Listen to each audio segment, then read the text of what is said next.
Hi everyone, welcome to my channel, Art Through the Ages, an art journey with me, Shelley Waters. In today's video, we're going to continue with the Old Stone Age or Paleolithic period. Last time we had a look at the portable objects. Today we're going to have a look at the paintings, namely the rock art paintings, findings from Central Europe, Southern Africa, and also the Americas. Now, discoveries made in Altamira in northern Spain in 1879, as well as those made in Lascaux in the Dordogne region of France in 1940, have revealed vivid, lifelike images captured in bright, earthy tones. You'll find bison and deer and horses captured onto rock faces, ceilings, and walls.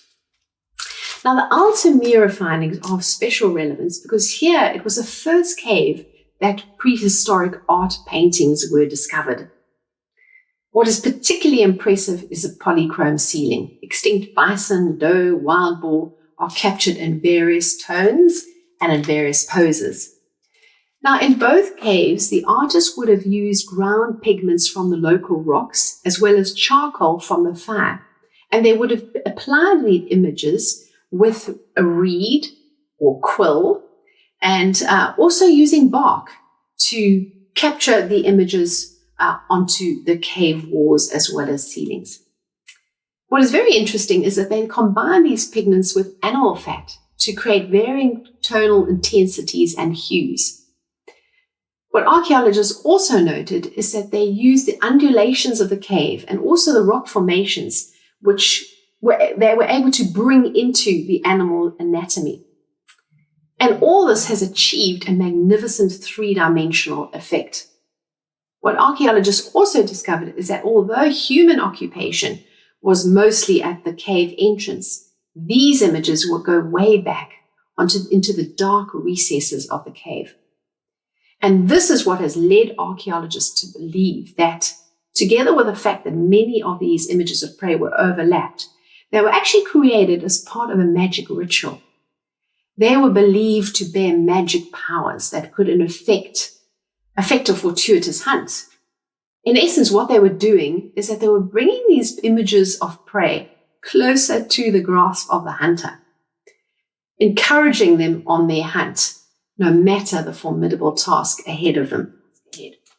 We're now going to jump to Africa, where some of the oldest and some of the greatest variety of rock art paintings are believed to have been created. But unfortunately, many of these have disappeared due to the fact they were created more towards the cave entrances rather than towards the cave recesses, as we just discussed.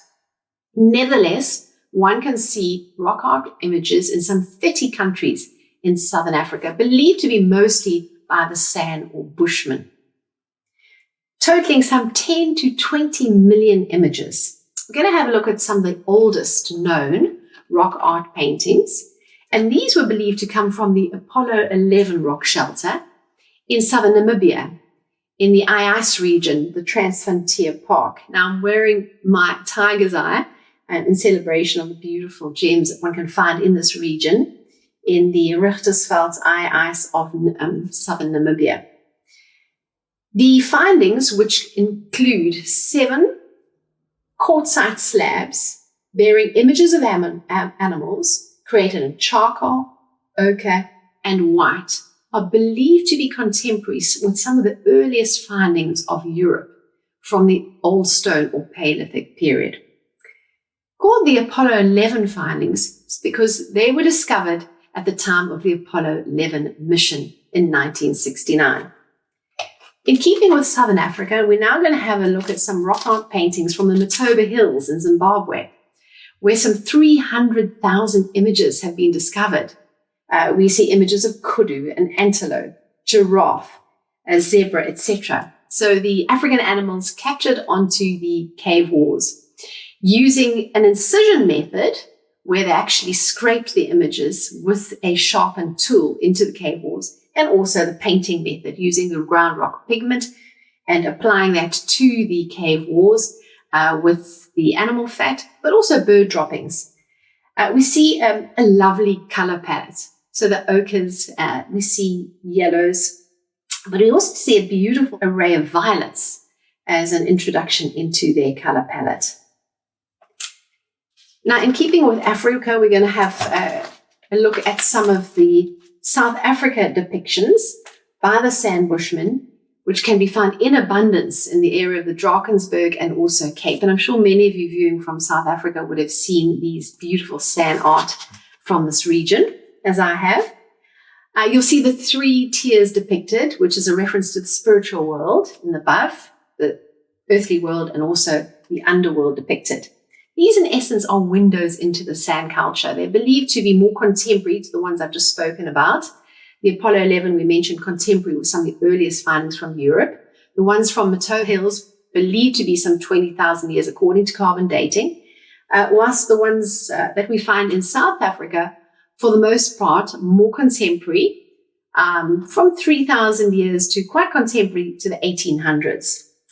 And you'll find very expressive figures. You'll find the hunter and the hunted, again, the animals from Africa represented, the zebra and the giraffe and the antelope and the kudu and the eland, etc. You'll see domestic scenes, the people playing with the animals, and you also find women giving birth, for example. Now, what is particularly noteworthy is the portrayal of movement, and I'm sure many of you have in your mind's eye when you think of the Sand Bushmen art that you've seen in the Drakensberg or various places in South Africa, is that striding figure of the Bushman after the prey. So this has become synonymous with the sand art in South Africa. So the distortion, the movement, the foreshortening, and of course that wonderful wide stance as well, windows into the sand world. Now, if we jump over to the Americas and we go to the Dominican Republic, which is in the Caribbean, next to Haiti, in the northeast part of the Dominican Republic, you'll find the Samana Peninsula. You can take a boat, as I have, and explore the rich diversity of caverns that make up this part of the Dominican Republic. And within many of these caves, you will find rock art paintings created by the Tano. Now, the Tano, pre-Columbian, pre-Hispanic, and they regarded these caverns, this area in the Dominican Republic, as a very religious site. And in fact, these caverns were home to petroglyphs, pictograms, which is a form of writing captured onto the cave walls, as well as the paintings. They used these caves for funerary purposes, worship purposes, and also for habitation. As I said, believed to be sacred to this culture. Now, what is particularly impressive when you view these rock art shelters in the Los Haitas National Park, 1,600 square kilometer area, is this window into the Caribbean culture. So you'll see the flora and the fauna depicted. You'll see the myths and the legends of the Caribbean depicted. So in essence, a window into the Tano culture from some 4,000 years back. Now, in keeping with the Americas, we're going to jump to the Caverna de Pedra Pintada. Now, this cave is believed to house the oldest rock art paintings and petroglyphs in the Americas, and they're believed to be some 11,000 years. And you'll find the Caverna de Pedra Pintada in the Amazon basin. I have been to the Amazon. Unfortunately, I haven't seen this. So do shout out, leave me a comment if you have visited the Caverna de Pedra Pintada, believed to be the oldest rock art paintings of the Americas, and actually forms part of the Monte Alegre State Park.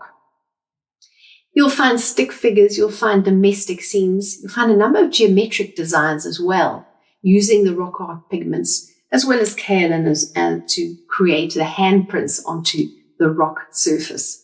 And although we can't know for sure why these humans created the rock art that they did, we can deduce that they were the product of a very artistic and creative mind, exploring the possibilities of paint and incision onto the rock face. What we can deduce from the paintings, petroglyphs, pictograms that were captured onto the walls from these early cultures that we've spoken about today is that of far more importance than mere aesthetic appeal. These were windows into these early cultures' lives. And what they were also believed to carry was a message, a social message. For many, these images were believed to have magic powers that could appease the gods and subdue nature. Now, in the next video, we're going to talk about the architecture from these early civilizations. But just a reminder to please press on the link below to access the images from today. Because of copyright, I wasn't able to show the images as I spoke. So do access the images yourselves by clicking on the tab below. Don't forget to press like. Leave me your comments. I'd love to hear more from you. And don't forget to subscribe. And I look forward to meeting up with you again. Bye for now.